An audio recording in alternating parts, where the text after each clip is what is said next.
अरबी समुद्रामध्ये कमी दाबाचा पट्टा निर्माण झाल्यामुळे सिंधुदुर्गात गेल्या काही दिवसांपासून पाऊस सुरू आहे। या लांबलेल्या पावसामुळे जिल्ह्यातील भात उत्पादक शेतकरी मेटाकुटीला आलाय। अनेक ठिकाणी कापलेल्या पिकांचं मोठं नुकसान झालंय। सिंधुदुर्गात हा जोरदार पाऊस सुरू आहे, ज्याचा आढावा आमचे प्रतिनिधी सदाशिव लाड यांनी घेतला। सिंधुदुर्ग जिल्ह्यात सध्या पावसाची संततधार जी आहे ती पाहायला मिळत आहे।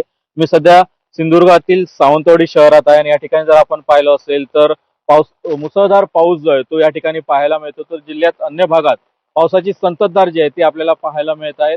एकंदरीत जर पाहिलं असेल तर सिंधुदुर्ग जिल्ह्यात गेले काही दिवस लांबलेल्या पावसामुळे भात शेतीला मोठा फटका बसलेला आहे। सोबतच जर पाहिलं असेल तर आंबा आणि काजू पिकाला सगळ्यात मोठा फटका बसताना पाहायला मिळतोय, कारण पाऊस लांबलेला असल्यामुळे हंगाम देखील लांबल्याची स्थिती सध्या निर्माण झालेली पाहायला मिळते। मात्र सध्या सिंधुदुर्ग जिल्ह्यात गेले काही दिवस सातत्याने कोसळत असलेल्या पावसामुळे भात उत्पादक शेतकरी हवालदिल झालेले आहेत। अनेक शेतकऱ्यांचं भात पीक जे आहे ते वाया गेलेलं आहे। अनेक ठिकाणी अद्यापही भात शेती जी आहे ती पाण्याखाली आहे आणि त्यामुळे सध्या सिंधुदुर्गात कोसळत असलेल्या या पावसामुळे बळीराजा जो आहे तो हवालदिल झालेला पाहायला मिळतोय। कॅमेरा पर्सन परेश सदाशिव लाड, एबीपी माझा, सावंतवाडी।